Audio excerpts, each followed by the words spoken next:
normas que regulan este ámbito del turismo. Y la primera, ya nos está escuchando, teníamos mucho interés ya en otras ediciones de este congreso en que alguien nos pudiese explicar ese modelo australiano, ¿no?, que combina el salvamento y el surf, ¿no? Como sabéis algunos de vosotros y de vosotras, en Galicia hay una problemática, hay una dificultad para encontrar socorristas en las playas. Normalmente estos espacios, los de mayor peligro, pues también son frecuentados por surfistas y muchas veces estos, dado su conocimiento de la playa, de las mareas, de las corrientes, de las olas, de la dirección del viento, pues son mejores socorristas que los propios socorristas. También es cierto que tienen buenos medios, ¿no? Van con sus neoprenos, tienen sus tablas. Y en Australia nos parecía que había un modelo de convivencia armónica y muy metido en la propia sociedad australiana, que es el de los clubes de salvamento y surf, ¿no? Entonces, tenemos la suerte de tener un español en Australia desde hace, pues no sé, 10 años o 12 años. Y bueno, saludo ya a Gonzalo Briones. Hola Gonzalo, Hola encantado de Jacobo, saludarte. Hola Jacobo, encantado de saludarte. Bueno, Gonzalo es un sevillano afincado en Australia. Tiene una gran relación con el deporte porque ha sido entrenador de remo en su ciudad natal, en Sevilla, en la Federación Andaluza, en la catalana, ha sido entrenador de la Federación Española de Remo. Es una familia de los Briones, ¿no?, que son una familia de remeros muy reconocidos en Sevilla. Su hermano Enrique fue olímpico, creo que en el 88, creo. Y bueno, Sevilla. y él está trabajando en Australia, ahora en Sydney, también como entrenador de remo, pero tiene mucha vinculación con un club de estos de surf y salvamento, ¿no? Entonces, Gonzalo, cuando quieras, tienes 25 minutos para contarnos algo sobre este modelo. Muy bien, gracias Jacobo. Buenos días a todos y a todas. Buenas tardes, noches aquí. Son ya 18 años viviendo en Australia, desde que me casé en el 2004. Mi mujer es de aquí y los dos estamos relacionados con el tema del remo, pero Australia es un país muy relacionado con el deporte, como probablemente sabéis. Y desde que tuvimos nuestros dos hijos, empiezan desde chicos a hacer deporte y bueno, pues los padres se involucran mucho aquí desde el principio, ¿no? Pero bueno, primero voy a hacer un poquito de introducción porque me gustaría irme por lo que he investigado un poco.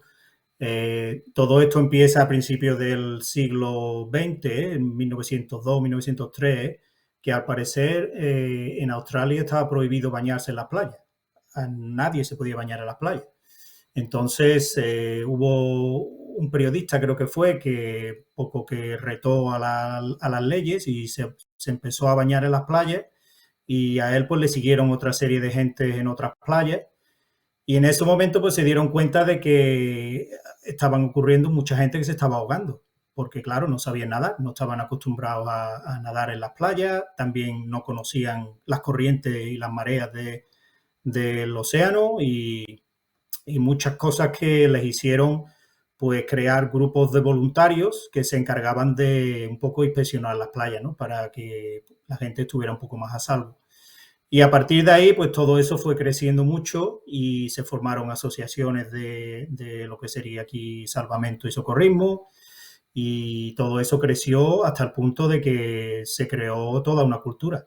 Aquí en Australia, pues salvamento y socorrismo o lo que se llama surf life saving es súper popular en todas partes. Tener en cuenta que todas las grandes capitales de Australia están de cara al mar, o sea que todas esas grandes ciudades con una gran cantidad de población tienen muchísima gente que viven allí y que viven de cara al mar. Por lo tanto, el mar es como un paseo para ellos, un paseo, digamos, de calle, ¿no? Como una calle de todas las grandes ciudades por la que la gente vive mucho de cara a ese mar en cuanto a actividades deportivas, de barcos de pesca y todo este tipo de cosas, ¿no? Entonces, desde esa época se creó esa cultura de asegurarse de que estuvieran a salvo en todo momento cuando accedieran a las playas, ¿no? Y un poco así empezó todo toda la gran bola que se ha formado hoy día. Y yo creo eso fue una de las cosas que más me impresionó cuando yo vine, porque claro, yo, sobre todo en España, donde más me he bañado en el mar y he usado el mar ha sido en el sur, que son playas muy, muy tranquilas, no hay apenas olas, no hay apenas corriente. Y aquí muy pronto, en cuanto empecé a bañarme, cuando llegué, me daba miedo, porque hay en todas las playas hay muchas corrientes en la misma orilla. Lo que llamamos allí, lo que yo conocía de chico, la resaca, hay corrientes que te chupan para adentro y entonces es muy peligroso. Entonces, claro, se creó esa cultura de desde muy pequeño empezar a enseñar a todo el mundo a nadar y a hacerse familiar con el océano, ¿no? Y todas las mareas y todo eso. Y entonces, y este fue el modo en el que yo me involucré en este tipo de actividades, fue eh, una cosa que es muy cultural aquí, que a los niños cuando llegan a partir de los 6 años, en verano, los meten en grupos que es lo que se llaman nippers, que eso sería el siguiente punto de la, de la exposición. Nippers, vamos a hablar de lo que es y de cómo funciona. Por ejemplo, en esta foto podéis ver, de estos chavales pueden ser, no sé, 7, 8 años de edad, y en todas las playas hay lo que se llaman los clubs de Surf Life Saving, que son esos edificios que veis detrás, que tienen como hangares, donde guardan las tablas, donde guardan todo el material, tienen arriba casi todos los clubes tienen como un salón social donde tienen su barra de bar y, en fin, todo ese tipo de cosas para hacerlo también más social, ¿no? Pero una de las grandes ventajas que tienen aquí, como decía al principio, es que todo es voluntario. O sea, aquí en esta foto, por ejemplo, veis toda la gente de atrás, son los padres, que se les pide ayuda. Tú en cuanto te involucra a tu hijo en un deporte, da igual cual sea, lo primero que hacen es pedir a los padres ayuda. ¿Puede llevar el material a esta competición? ¿O puede llevar a los niños aquí y allá? Todo bien respaldado asegurándose de que todo está bien, que no van a cometer ningún delito, digamos, ni nada así, pero que es todo muy organizado a través de los padres. Incluso la gente que dirige los clubes estos son todos voluntarios. O sea, no hay nadie pagado ahí. Y esa es una de las grandes diferencias que veo yo con España. Vamos, hace mucho tiempo que no trabajo en España, voy de vez en cuando, pero no desconozco, que me imagino todo el mundo, pues habláis más de, cuando habláis de salvamento, se habla más de gente que quiere que se le pague, claro.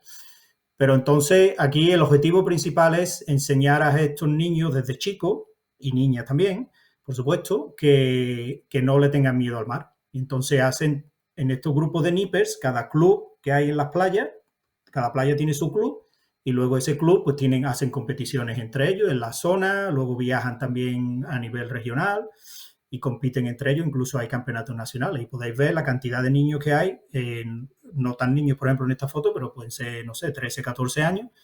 Y los nippers van desde los 6 años hasta los 14. Y básicamente lo que hacen es un montón de diferentes actividades deportivas en la playa, que pueden ir desde actividades en la arena, como habéis visto, corriendo, o actividades en el agua, como pueden ser con la tabla, que básicamente lo que hacen es palear con las manos, como veis aquí, ven, van de rodillas y palean con las manos y se van hasta una boya que hay un poquito mar adentro, se da la vuelta y vuelven, cogen la ola, en fin, ese tipo de competiciones que hacen, y algunos ahí, como ven, van tumbados y van también paleando con las piernas. Y la verdad que cogen bastante velocidad. Entonces, todo ese tipo de actividades los llevan hasta los 14 años, en los que no solo se han familiarizado con el océano, sino que son los amos del océano, se puede decir, ¿no? Que no tienen miedo ninguno. Y yo tengo mis dos hijos que tienen ahora 16 y 14, los dos han hecho todo el nippers desde los 6 años hasta los 14. Y entonces, cuando terminas a los 14, bueno, eso sería el siguiente punto, pero no voy a pasar todavía. Como decía al principio, todo este tipo de actividades de los 6 a los 14 años, veis que están todo estos son padres que están siempre ayudando, para que pues, los niños y las niñas aprendan y se sientan bien a salvo, ¿no? En todas las actividades. Por supuesto, los padres, pues, si hay algunos que no saben, normalmente son padres que lo han hecho anteriormente, y si no saben, pues dan unas clases básicas para aprender las cuatro cosas fundamentales de salvamento, ¿no? Y entonces hay una cantidad de niños y niñas que hacen este tipo de actividades en verano en todas las playas que es exagerado. Entonces, todos los domingos, todo esto lo que hacen es entrenar los domingos, me parece que era de 8 de la mañana a 10 de la mañana o así, hacen todo tipo de actividades en la playa y luego algunos domingos pues tienen lo que ellos le llaman el carnaval, que son como las competiciones. Van a una playa, compiten contra otros clubes y hay campeonatos regionales también, incluso nacionales, y hay un ambiente impresionante.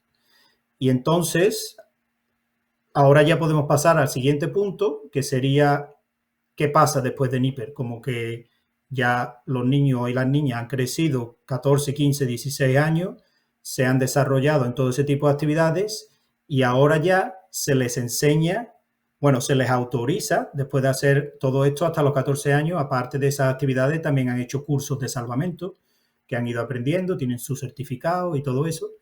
Y a partir de los 14 años ya están autorizados a patrullar las playas, que son, por ejemplo, la foto que hemos visto al principio de la portada, que se veían dos personas que con las banderas y todo eso, patrullando playas. Normalmente, por supuesto, se les facilitan todo el material que necesitan. Tienen como una carpa grande allí en la playa donde están a la sombra, pero siempre pendientes de cualquier cosa que pase o incluso alguien que sabe que tenga una herida, cualquier cosa, no tiene que ser necesaria en el mar. Pero es curioso porque en todas las playas, cuando te vas a bañar, ponen dos banderas en la orilla. Y el ancho entre las dos banderas indica la zona donde te puedes bañar sin ningún tipo de problema. Normalmente las banderas están separadas por entre 20 y 40 metros, no más de eso. Y toda la gente se concentra en esa zona donde se pueden bañar de forma segura. Si te sales de esa bandera es porque hay corriente. Y entonces no quieren, y en cuanto te ven que te estás saliendo de la bandera, te dan con un silbato y te llaman para que te vuelvas a meter en la zona de las banderas. Incluso yo he tenido la ocasión de ver a mi hijo, el mayor, que ahora tiene 16, pero cuando tenía 14, sin estar patrullando la playa, pero de salvar a una mujer que se lo estaba llevando la corriente para adentro.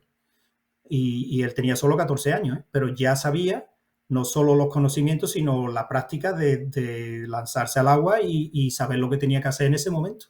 Porque es que la corriente, lo que le llaman ellos los reef, que significa un poco traducido la resaca, ocurre en la orilla mismo. Y no te das cuenta y cuando te das cuenta ya te ha metido el agua para adentro. Y hay mucha gente, sobre todo gente de otros países, que vienen a pasar vacaciones o lo que sea, que no saben nadar en ese tipo de condiciones y entonces se los traga el agua. Por esos motivos, como dije al principio, se creó toda esta cultura que es gigante aquí. Es gigante. Para mí, uno de los puntos importantes es que todos son voluntarios.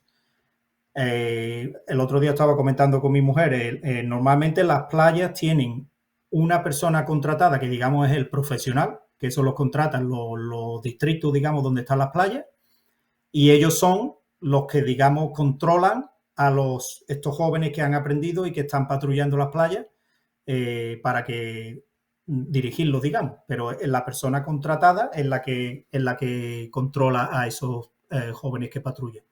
Pero mi hijo, por ejemplo, ahora ya que ya estamos aquí en temporada de verano, lo llaman un sábado o un domingo, se hacen sus horarios, igual tiene que ir 4 o 5 horas un sábado por la tarde o un sábado al mediodía, y es todo voluntario. Él va allí, ayuda en lo que haga falta, si a veces va allí no tiene ningún tipo de trabajo porque no pasa nada, está todo en orden. Pero son 4 o 5 horas de su vida de un fin de semana que está allí. Y él lo hace porque le gusta, porque ha aprendido desde chico y eso va dentro, digamos, ya de la cultura que ha aprendido desde que era pequeño, ¿no?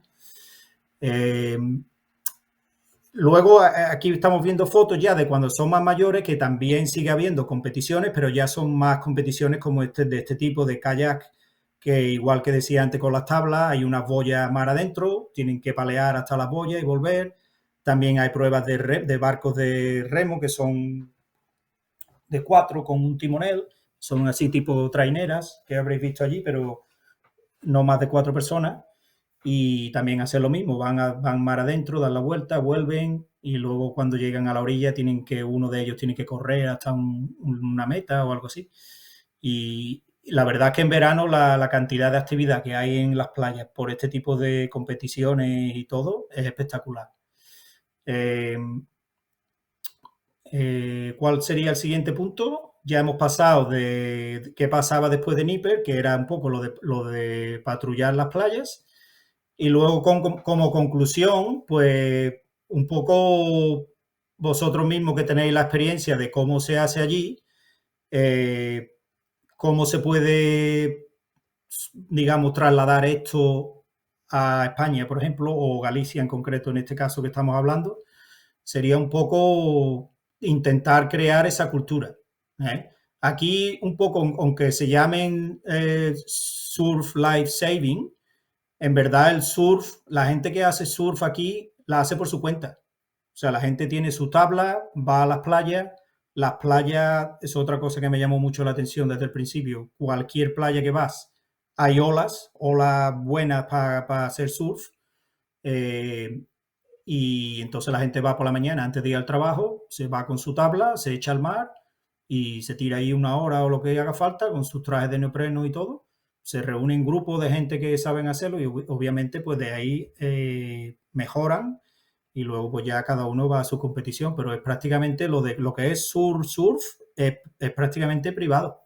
Y luego el life saving, que sería el salvamento, pues sí viene un poco de estos clubes que se forman de toda la gente a nivel voluntario, que son voluntarios pero que tienen tanta pasión por este tipo de actividades que es que como si les pagaran, vamos, porque se dejan el alma, van allí a las 6, 7 de la mañana para organizar todo y se van los últimos y tan felices. Entonces, ¿cómo se puede trasladar eso a Galicia en concreto? Pues, hombre, yo las playas de Galicia no tengo la suerte de conocerlas con profundidad, pero yo creo que la clave está en intentar crear esa cultura desde pequeño, con unos tipos de competiciones, juegos, no tienen por qué ser competiciones superolímpicas, pero sí que les crean ese tipo de ambición a los niños y a las niñas desde chicos para poder involucrarse en ese tipo de actividades alrededor de lo que es el océano y a partir de ahí educarlos en todo ese tipo de cosas para que puedan llegar al nivel de salvamento, ¿no? Con la edad, a la vez que hacen la actividad deportiva, yo hablo por la experiencia con mis hijos. Les han enseñado también a hacer cursos graduales de salvamento y socorrismo, donde, como os he comentado antes, incluso uno de ellos tuvo que ponerlo en práctica en vivo y en directo en una playa. O sea, que es que todo eso viene desde muy pequeño. O sea, que para mí la clave sería el poder empezar con un grupo de niños y niñas desde pequeños y una vez a la semana en verano, no sé, 8 o 10 semanas, hacerle este tipo de actividades que si alguno está más interesado puedo concretar específicamente qué tipo de actividades hacen porque son las mismas en todos los clubes del país prácticamente. Y yo creo que con esto, bueno, vosotros mismos que ya sabéis cómo se funciona allí y yo, por lo que yo os he contado, cómo se funciona aquí, pues podéis trasladarlo y superponerlo y ver si hay cosas, yo creo que sí, que se pueden aplicar allí en vuestra tierra. Gracias, Gonzalo. Jacobo, eso es Sí. todo. Eso es todo. Si hay alguna pregunta, encantado, por supuesto. Sí, abrimos un turno de preguntas.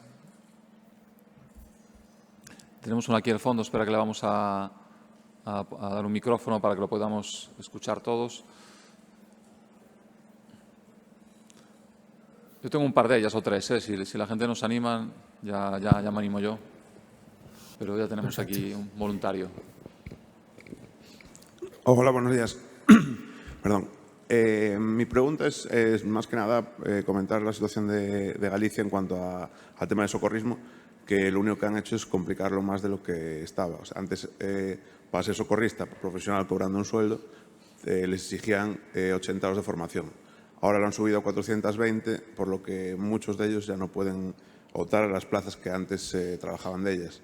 Entonces, por una parte, a nivel legislativo, lo están haciendo más complicado. Después, en cuanto al voluntariado, ya de por sí es muy difícil encontrar gente voluntaria para que su tiempo lo invierta en actividades deportivas, total. Y encima, al tema legislativo, antes lo que decías tú de que los padres ayuden cuando los niños son pequeños y tal, hace 30 años aquí era así. Los padres cargaban en su coche 5 niños, los llevaban a fútbol, a baloncesto, lo que hiciera falta. Cada vez fue en declive porque la gente no quiere responsabilidades y si pasa algo la gente reclama. Entonces, yo creo que es más tema de mentalidad y de legislación de poder llevar a cabo lo que tenéis ahí, que es la hostia, la verdad. Muy bien, muchas gracias. ¿Alguna otra aportación? Sí, aquí, por favor.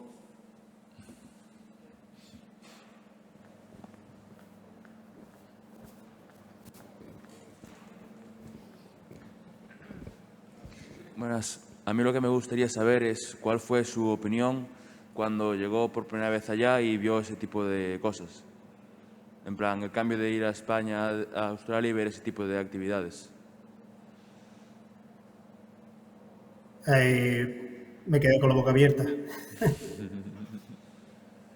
Sobre todo porque yo me fijo mucho en lo que es el ambiente, cómo funciona la gente, no tanto en si son eficaces o no, pero me sorprendió mucho el ver cuánta gente había involucrada, que había veces que decían, no, ya tenemos suficientes voluntarios, ya no queremos más.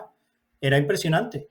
Y eso a mí me dejó impactado, porque yo he sido siempre un poquito más quedarme en la segunda o la tercera fila hasta que yo viera que de verdad hacía falta alguien, pero viendo ese ambiente yo me convertí en primera fila.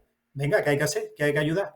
Incluso al principio cuando yo llegué, que evidentemente el tema del idioma pues era un poquito un obstáculo, ¿no? Pero era gente tan apasionada sobre lo que estaban haciendo y ayudando que te contagiaban, te entraban ganas de, venga, ¿qué hay que hacer? ¿Dónde, si tengo que ir a comprar gasolina, que si tengo que ir a llevar esta tabla allí, lo que hiciera falta?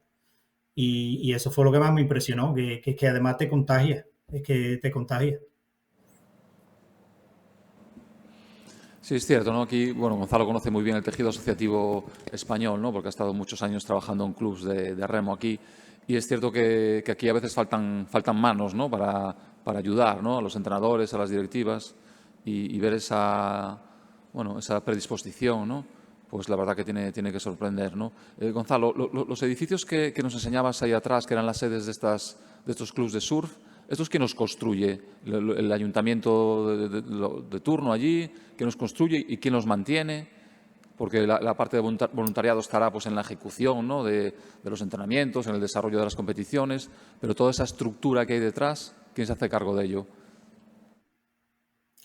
Es curioso porque precisamente en el club nuestro donde mis dos hijos han hecho todo el tema el mes pasado normalmente son edificios relativamente antiguos, pero bien cuidados, y ahora lo han pintado todo.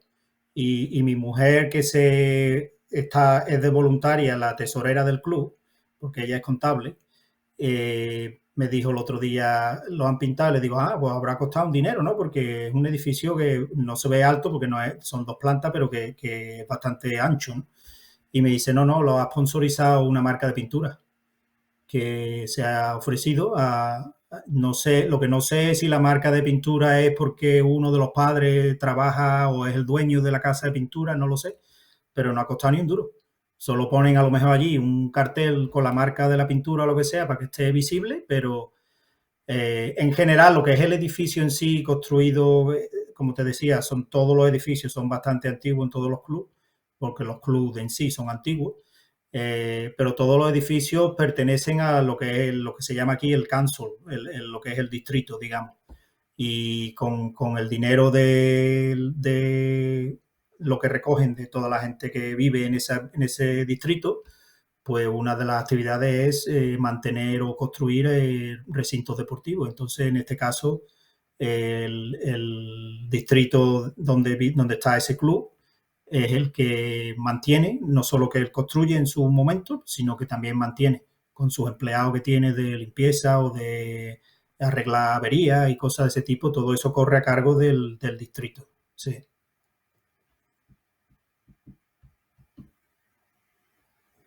Los No te oigo, ayuntamientos. Jacobo. Sí, perdón. Te preguntaba perdón. si las ligas en Ahora. las que compiten, los niños, las organiza el distrito, las organiza una federación deportiva. No sé, ¿cómo se gestiona eso? Sí, hay una federación deportiva de salvamento y de surf life saving que lo hay también asociación deportiva, digamos, por comarca, luego un poquito más grande a nivel regional y luego a nivel nacional. O sea que depende del tipo de competición. Si es un poquito más local, pues la organiza el área, la comarca. Y si es más a nivel estatal, que digamos es como una región, se organiza a nivel regional, sí. Tienen su asociación, digamos, federación. Bueno, y mi última pregunta. ¿Los clubes deportivos reciben subvenciones de la administración? Bueno, no sé si hay comunidades autónomas allí como aquí. ¿Concurren esas subvenciones o es todo capital privado? No, aquí lo que serían las comunidades autónomas en España son los estados aquí. Y luego el país es una federación de estados. Entonces, va por estados. Todo el dinero viene del estado donde, por ejemplo, en nuestro caso es Nueva Gales del Sur, tiene una partida y además como todo esto, como decía al principio, tiene tantísima tradición dentro de la cultura australiana, pues tiene la partida asegurada, no importa quién gobierne políticamente, porque es parte de la cultura australiana. Y entonces tienen sus partidas en los presupuestos y va destinada cada año la cantidad que haga falta. No sé exactamente la que es, pero sí que va como dinero por partidas del gobierno. Y luego cada club individual puede buscarse sus propios recursos a nivel privado por si necesitan dinero extra o hacer actividades extra o lo que sea. Estupendo. Muy parecido aquí al sistema deportivo también español, ¿no? ¿Alguna duda para comentarle a Gonzalo?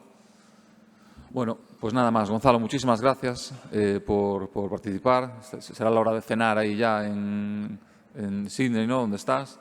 Te agradecemos mucho que te hayas conectado. ¿No? Aquí se cena a las 6:30, que fue hace 2 horas. Vale. Bueno, pues Ya estoy cenado ya. Ya estás listo. Ahora para cama ya. Bueno, pues muchas gracias. Continuamos con... Muchas gracias, Gonzalo. Muchas gracias, Jacobo. Gracias a todos y a todas. Gracias.